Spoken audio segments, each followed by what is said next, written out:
When we talk about heart disease, we usually talk about pressure, high blood pressure, stiff arteries, too much force pushing through the system. But pressure isn't where this story starts. Pressure is what the body uses when something more basic is failing. And that failure begins at the level of cellular energy. One of the most powerful triggers here is something surprisingly simple: dehydration. Or more precisely, what happens when fluids inside the body become too concentrated. Here's an easy way to picture it.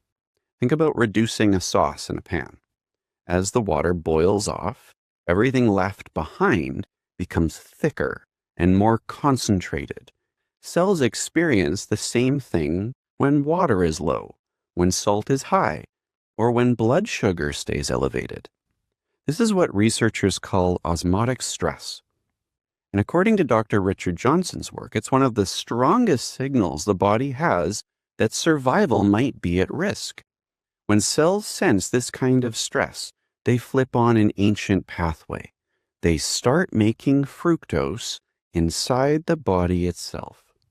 That fructose is not there to give you energy. It's there to slow energy down. ATP levels fall. Uric acid rises. Mitochondria shift into low gear. It's not accidental. Lower energy output helps conserve water. Uric acid helps retain salt and fluid. The whole system is just moving into preservation mode. In nature, this protects circulation during drought or starvation. Now let's think about blood vessels. The cells that line your blood vessels are thin, delicate, and extremely energy dependent. They control how wide the vessels open, how smoothly blood flows through, and how well damage isn't repaired.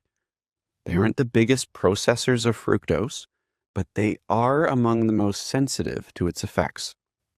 When fructose metabolism stays active too long, energy inside those cells drops. And when that happens, one critical molecule starts disappearing: nitric oxide. Nitric oxide is what allows blood vessels to relax and flex. Without enough of it, vessels don't collapse, they stiffen. And the stiffness is not failure, it's compensation. At the same time, another hormone enters the picture: vasopressin. Vasopressin's job is to protect blood flow, especially to the brain. It tells the kidneys to hold on to water and salt and help stabilize pressure when fluids are scarce. Kidneys take that message seriously. They retain sodium, they conserve water, they reinforce pressure. Again, not a design flaw, survival logic. The problem isn't the response, it's how long it stays active. When this signal runs continuously, something starts to change. Blood vessels lose their ability to adapt moment by moment. They stop responding fluidly to demand. Pressure replaces flexibility. And that's where high blood pressure often begins, not as damage, but as the body's most stable solution to ongoing energy stress. That's why hypertension so often appears early, long before heart attacks, long before strokes. Now, this is where cholesterol finally enters the story. Cholesterol doesn't damage healthy blood vessels, but when vessel lining cells are low on energy, repair slows.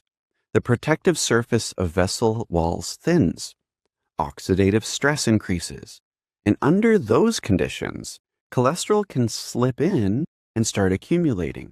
Cholesterol isn't the spark, it's the fuel that causes damage once the structure is already weakened.